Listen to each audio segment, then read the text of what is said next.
5 minutes past 10, our talkback lawyer David Whiting is here in the studio to take your calls. 1300 222 774 is the number if you've got the need for some free legal advice. 1300 222 774. And David comes to us from a city law firm in order to dispense his wise counsel to you every Tuesday at 10 o'clock. David, good morning to you. Good morning, John. Number of things. First of all, it was with a heavy heart this morning that I had a chat to the Attorney-General, Martin Pakula, in the state government. We've had a number of people take their life in the judiciary in recent months, and another sad death at the coroner's court now raises questions about stress levels, the difficulties experienced in the way our courts are currently being organised, the workload, and the nature of some of the work people are being asked to do with what would, I think, now be unarguably insufficient support. And all of this in the context of a couple of years ago, a decision being taken, everyone agreed it was a good idea that the public service stopped running the courts and the courts became their own administrators. There's a new division that runs courts in Victoria. I think it all needs to be rethought. Well, I think just because you want a good at one job doesn't make you good at another, John. I mean, if you look at I looked at the paper over the weekend, and there were a whole series of articles in The Age that talked about the administration of justice, talked about plea bargaining, talked about fact bargaining, talked about, charge bargaining. You can't plea bargain as such, but you can ask a magistrate for an indication and you can make a recommendation. But the suggestion is that of only 1 in 7 of matters in serious allegations that would normally be heard in a serious court at the county or Supreme Court actually go to trial, which means, and we're already complaining about the level of the workloads that are there. So clearly there's an overburdening of a whole lot of people at that level. And whether or not, if you're a very, very good barrister, typically, is where we get our judges from, and you're good at courtroom etiquette, procedure and jousting, it doesn't mean you're good at managing people. It doesn't mean you're good at administering a complex organisation with many moving parts. So, well, no, if you're the head of a jurisdiction, it doesn't make you a good administrator per se. No, and some work smoother than others. Yes. So, yes, it's certainly a very large issue, and one that's, apart from anything else, it's our sympathy, of course, and condolences go to the families, the workplace, colleagues and everybody else. But there's extraordinary pressure on those who are there, John. And in terms of the public getting an efficient service out of in particular, the coroner's court at the moment, well, that's not likely to happen for the time being. People have got other things on their minds. No. And likewise, when we had this very tragic death of the magistrate Jacinta Dwyer and then Steve Mile, and the courts shut down actually for a day at one stage. So, yes, it needs to be urgently addressed. Other things. John, we're talking about court, and there's a case involving ASIC and Westpac in the federal court at the moment, and what often happens at this level of litigation is that there's an agreement reached between the prosecutor and the defendant, and in this particular case, it's agreed by them that the penalty ought to be a fine of $35 million. Yes. Which is a lot of money. However, the judge says, I'm really not sure that in the great scheme of things, you've told me that there weren't that many people affected and there's been no significant damage done. That's an awful lot of money when I compare it with other cases that have come before me where there have been significantly more people affected and the fines are not the same. Where's the parity? Where's the comparability here? And can I say that's upset both the prosecutor and the defendant, and today's Age reports the defendant's counsel are saying it's not up to you to determine what, not in the nicest possible way, it's not up to you to determine what the appropriate penalty is, it's up for you to determine whether or not this penalty is appropriate. Say that again? It's not up to the court to determine what an appropriate penalty is. So you don't set the tariff, you just decide whether we've, between us, come up with something that you can sign off on. Yes. And the judge is saying, I need to think about this. So it's an interesting... No, I don't think that's right. If the parties before you have done a deal, yes, and the judge says, I don't approve of the level at which your deal has been done... Which I think is, if that's the way the judge... Then the judge is well within his or her rights. To fix Indeed, the it's their job to Yes. say, well, no, I don't agree with either of you, and I think you're, in particular, if it's the public, I think you're selling the public short, and no cosy deals get stamped off for approval in my court. At which at one stage somebody might say, ouch, John, but we'll... Well, so his judgment reserved, looking forward to the decision. Say ouch. I mean, this is where I think, in fact, the judiciary have to be more on our side rather than the system's Yes. side. The system can do whatever cosy deals it wants to. It doesn't mean the judge just rubber stamps them. If the judge says, no, I'm here to look after the public interest, I don't care what deal you guys have struck. Yeah, I'm happy to listen to your recommendation, but I'm not. It's not a choice of whether I think it's a question to me to fix the penalty, not to agree with yours. Yeah, I'm not just here to rubber stamp what little deals you've done. Yeah. That's not my role. 35 million's a big deal, John. It's not Okay, but it might be that it should be 55 or 150. or Who 5. knows? Who knows, John? Yeah. Yes, yeah. But just because you guys have worked out between you that it's 35, no. I'm not here to just say, yeah, fair enough. In fact, I could tell a story that would probably breach my obligations, so I won't. But I was party to a piece of litigation when I haven't practiced law for 30 years, but when I did, there was a case Practice every Tuesday, John. I heard there you. was a case that went in front of a judge where I was just the baby, I was just the number 2 solicitor handling things, but everyone knew it was a bit of a fiddle. But the judge was told, yes, everything's all right here, Your Honour, and the judge went, well, to counsel, who's now an eminent QC, if you tell me everything's all right, I'll accept your undertaking. And just went bang, and off went a whole lot of people's money down a tube. I learned a lot from that one. I bet you did, John. I'll tell you about it over lunch. Now, the state government has introduced the concept of portable long service leave in particular industries, particularly cleaning. Again, there was a report last week of a cleaner at births, deaths and marriages who'd been there 27 years and never accumulated long service leave because the employers changed all the time. Yep. That's now, so as of April next year, that kind of long service leave will be portable. But can I say it's the implementation of a study into long service leave that was started in April 2016.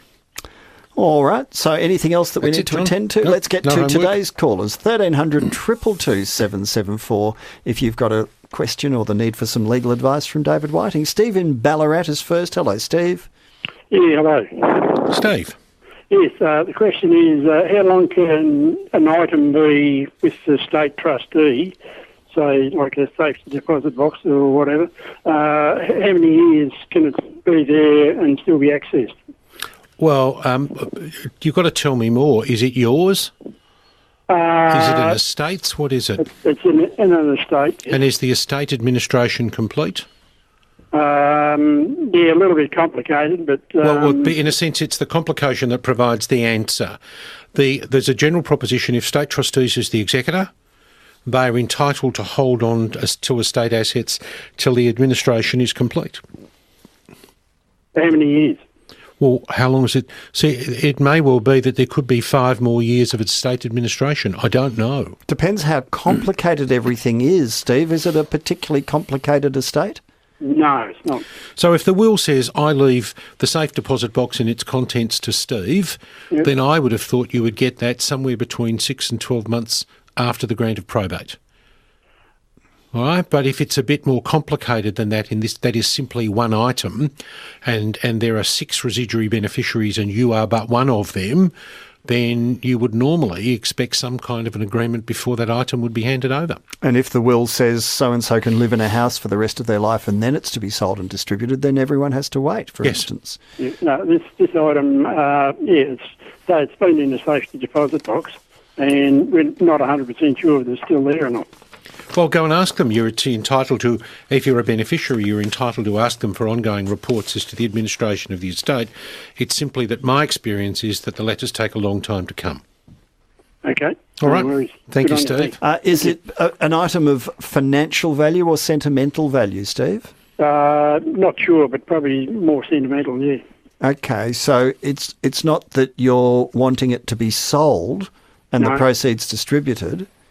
No. The other thing you'd want to do, Steve, is if you can, deal or represent all or most of the residuary beneficiaries. Yes. So you don't want to be a voice alone in a crowd of 10. No. You'd rather be 9 of the 10. So that means you all ask about your specific bequests together. Is that what Yes. you're saying, David? Yeah.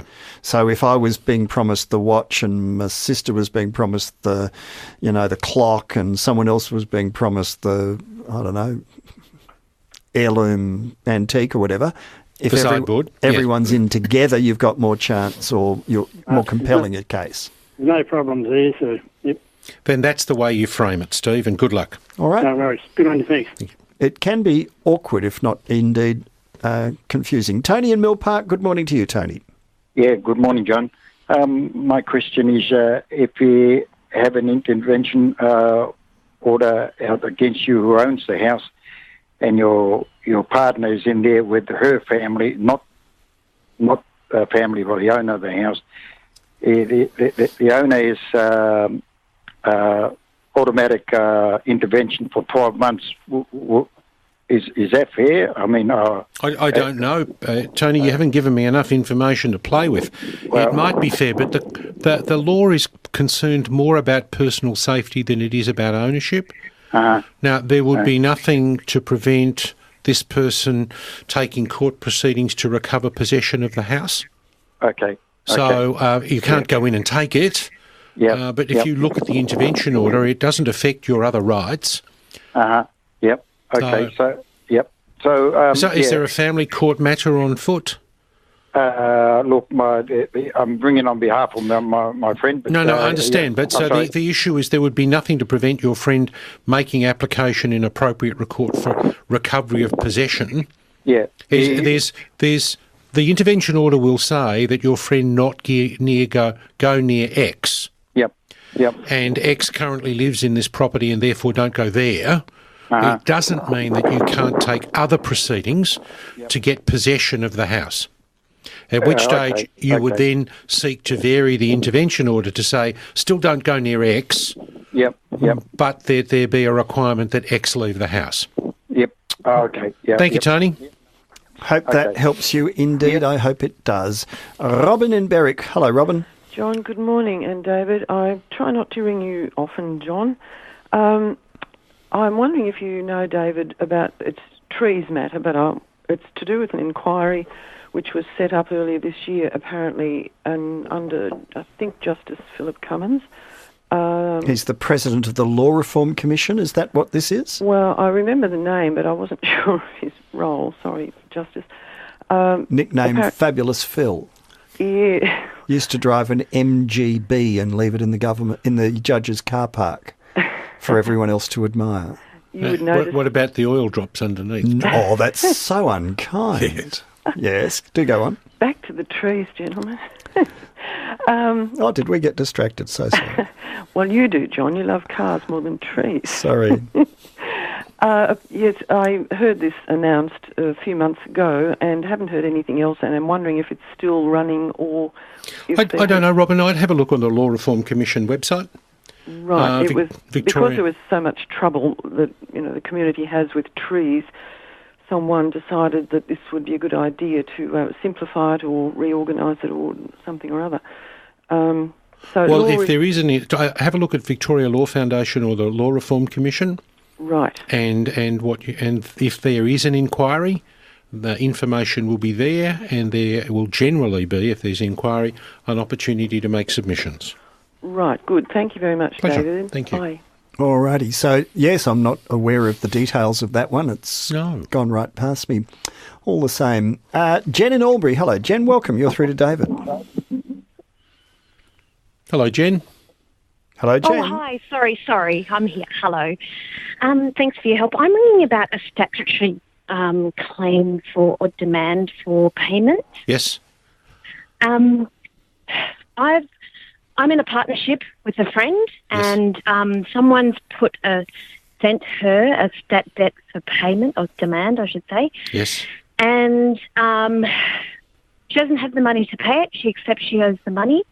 Jen, can we back up a bit? Sure. To me, a statutory demand is a term of art, not of general application. There's a provision in the Corporations Act that talks about section 459, that talks about making a demand in a particular form, and if the demand is not complied with, you're deemed to be insolvent. Okay. Now, that applies to corporations. It doesn't apply to partnerships of individuals, and it doesn't apply to individuals. Well, we've got a business together, which is a corporate proprietor. Okay, you see, you told me she was your partner. She's actually your co-director. Okay. All right. So and if it was addressed to her, call her Mary for the sake of discussion. If the demand is addressed to Mary, then it's not a statutory demand because it's not to a corporation. But if it's addressed to the corporation and is delivered to her, then it's a valid demand on the corporation. Yes. So it is the latter, actually. Okay. All right. Yeah. Then it is a statutory names demand. on it. Yes. Yes. Okay. So, how much is it for, Jen? It's $15,000, so it's a considerable amount of money. Right. And I suppose my question then is, you could put the company into administration. You could put the company into liquidation. You've really got to have an analysis about what you do about the $15,000, and it may be that you enter into an instalment arrangement to pay it. Yeah.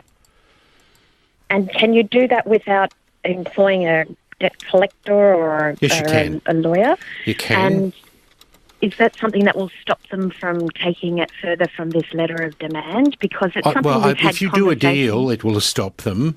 If you don't do a deal, the practical problem they then face, Jen, is that to put your company into liquidation is going to cost them somewhere between $5,000 and $7,000 if you don't defend it. Right. Now, I'm chasing 15. I've got to spend 7. And I don't know if Jen's company's got any money at the end of the day. Sure. I personally would recommend that you get some professional advice. Yes. To have a discussion about what you might do, whether there's any hope at the end of the tunnel. Yep. So I would be going and getting the advice. Whether you then get them to negotiate for you or not is a different thing. But you need to have an understanding of the impact of this claim on your business. Mm-hmm. All right. And as far as they said that in the letter, it said that they're able to have the order set aside if she makes an application with an affidavit supporting, reasons why. She's entitled to make an application to the Supreme Court to have the statutory demand set aside. Okay. But that's a $5,000 spend. Yeah, right. All right, okay. so it's expensive from their point of view, and it's expensive from your point of view. If I were you, I'd be looking really hard at seeing what the essence of the problem is and whether it's solvable, rather than just play around the edges. All right, I hope that helps you. Thanks for your help. Thank you. And good luck with that. Text message: a polite MG owner travels with a drip tray. Good, thank you, John. I used to have one. I had an MGB. Did you? An MGB? Yeah, I had an MGB, and I found that it was in fact 2 MGBs. It was front from car 1 and the back from car 2. Yes. Oh, cut and shunt. Yes. Oh, dear. Mm-hmm. No good at So dealing all. with the registration authorities was interesting because it was in fact, it had been created out of 2 MGBs. No good at all. Mark II with overdrive? No overdrive. They're the ones to get. I had a TC. Which was much flasher than mine. Well, much older, 1948. Julie in Essendon. Hello, Julie. Hello. Yes, Julie. welcome. You're through to Car Talkback with David Whiting. Yeah, very funny. My father has recently gone into aged care, and we've paid a certain amount of the refundable accommodation deposit. Yes. My mother is in the house, and we've now had a look at the wills because we're a bit concerned that when he passes, the will states that amount of money would probably go back to her. Yeah. Yep. So we're now looking at whether we can change the will so that we have that deposit come back to. There's 4 children and my mother. Yes. And we were thinking of dividing that payment to come back. Julie, whose name is the house in? Both names. All right. And in addition to that, there's a RAD that you've paid as well. Yes. Is your dad capable of making a new will? Debatable. Well, then it's debatable. If you can't make a new will, there's nothing you can do.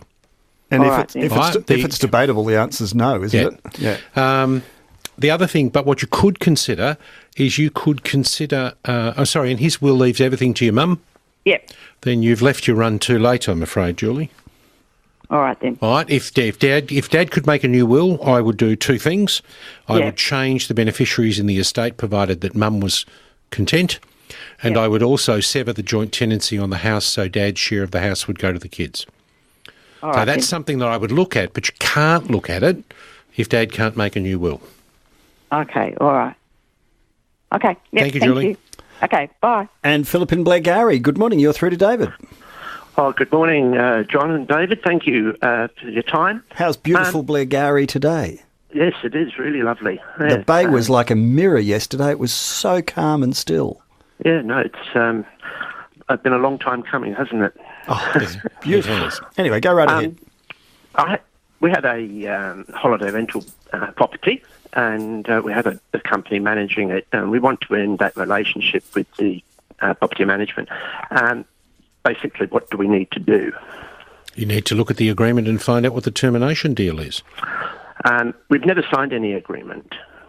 Then it would be determinable upon reasonable notice. So what do you do? Do you write a letter to them? I would be writing a letter. Philip, a couple of questions that you need to think through. What are you doing in relation to forward bookings? Are they entitled to be paid in respect of those for future bookings? Well, that was another question, yeah. Well, no, they're the things you need to think through. So you might say, my guess is that they may have already started holiday lets for Christmas. Well, if you take the let directly, so if you're just simply cancelling, I'm out of this, then you might need to do nothing more other than write them a letter and say, your rights in managing this property cease on the 30th of September. Okay. But if there are, you've got to make up your mind what do you want to do about further bookings, if there's a deposit paid, there's other things that you need to think about beyond cancellation. Okay. So is there a fair and reasonable amount that if they wanted to move somebody from one of the, from the property to another property and they've said, well, we're missing out on that, is there a fair and reasonable amount that they should charge me? Well, I think it really depends on whether you keep the booking. So if I was renting your place for 2 weeks over Christmas and I'd made arrangements with this letting agency and they don't pass the letting on to you, I don't see why you should pay them any money. Okay. But on the other hand, if you do pass the letting on, they do pass the letting on to you. They want their commission. Then they're you come entitled. along and say they're certainly entitled to something for what they've done. Yep. And what about the other way around? If they said, we're not going to pass the booking on to you, but we're going to put it at another one of our properties? Well, again, we're going to try and work out what the deal is you had with them. Okay. So you could go to VCAT and say, they had a booking for my property, but if I was them, I probably wouldn't tell you I had bookings for your property. So you're going to have to find out what the bookings are to know what your rights are. Okay. And what you were saying about, like, Christmas, for example, if there's an online calendar these days and you can book Yep. What if they were to block, say, Christmas, for example? So if you wanted to phone, if you wanted to book it, you looked at it and, it's already booked for the whole month, Yes. that type of thing. Are they allowed to do that? Well, no, because then they're not offering it to rent. But why would they do that when they earn money by collecting a commission from bookings that presumably they want to have rather than they want to block? Philip, if I don't know anything more than what you've told me, but I'd be inclined to say there's some value. You're coming up to the busy time when you're going to get maximum value from the holiday let. If you think you can do it directly better, great. But if you can't, and you haven't got a long lead time, I'd probably be suggesting that you bring the rental to an end at the end of January. So, come the Australia Day weekend, it's now back to me, or something like that. Okay. Thank you for that. Thank you, Philip. But just one final thing.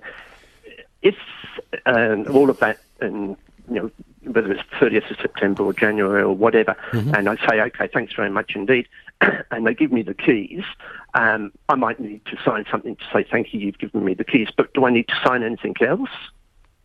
I don't know what the deal is. I would have thought not. But why would you not do if that's your concern, Philip, why wouldn't you do the handover of the keys of the property while you do an inspection, if that was part of their responsibility? If their responsibility was to look after it and make sure it was clean at the end of each rental, then I'd be inclined to do the handover at the same time as you did an inspection. Yeah, but what I'm saying is there's no need for me to sign anything to say, thanks very much or well, there's whatever. no need to say thank you at all if you don't want to. But if it was my business and you wanted the keys, I would ask you to sign an acknowledgement that you'd inspected the property and I'd given you the keys. And everything was in order and no further monies were due to be paid either one way or the other. Yes. Yep. Okay. No, that's great. Thank you, Thank Philip. you very much indeed. You do a great job. Eva in Elwood, good morning to you. I've run over time. Eva, is it a quick one? Hello, Eva. Hello. Hello, Yes, Eva. hello, Eva. Oh, hi. Yeah, I'm speaking to David and John. Indeed. I think it's the morning still. Yeah, good morning. Yes. Thank You you. haven't been waiting that long, Eva. Sorry? You haven't been waiting that long. No, I haven't. How can I help you? Didn't understand that crack. What did you mean by that? Well, you said it's not afternoon yet. That's right. So, Eva, how can we help you? Okay. Look, I'll try to be brief. I made a will probably about 15 years ago when I had a beautiful townhouse in South Caulfield, which was worth a lot of money. But I had to sell that, unfortunately. Okay. Now, my question is, in that will, and I've only got one will, I divided my estate between my 3 children equally. Yes. Except that my youngest, unfortunately, has schizophrenia, and I put in a clause that if she needed more from the estate, that it be provided. Yes. I made my son the executor. He's a lawyer, and I spoke to him about it, and he said he'll do his best to accede to my wishes. Yes. Okay, all right. Now, all that I have to leave of value is my jewellery. Yes. I have a lot of jewellery, and I don't want there to be a bun fight after I've gone for my jewellery. So my question to you is, my 2 solicitors who did all this stuff for me are now retired. Yes. So can I do it myself? How can I add to my will a list of jewellery? Eva, in the circumstances that you've described, I'd do a new will. I would do a new will that dealt with your jewellery. The difficulty you've got in what you've talked about is that you want your estate divided in 3 shares, but the share of 2 of them will depend on how big you want the other share to be. So I personally would be getting some advice. If your son's a lawyer, your son should be able to help you. No, on the other hand, no, the son has a conflict of interest, doesn't he? So if the other siblings are concerned, then the son should bow out. The son should bow out, and there should be an independent legal advisor.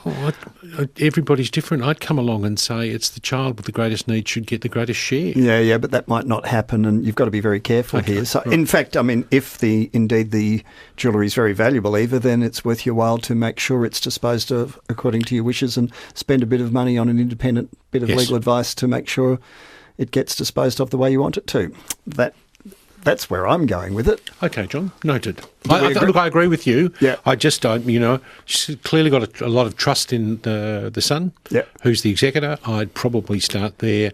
And if you're not getting quite what I think you're right. Let's avoid a fight. Let's just go and talk to somebody else. Excellent indeed. And a reminder, we've talked about some delicate issues today. The number for Lifeline, 13 11 14, 13 11 14. Text messages, I won an MGB and a raffle, says Valerie in Forest Hill, and it was Monza Red. Well, I hope you enjoyed scooting around in it, Valerie. And correspondence on MGs, whether they're MGBs or TCs or any of the others, particularly like a TF these days. Actually, I think they're rather cool. Always welcome. The open line coming up shortly if that's what you want to talk about, or anything else.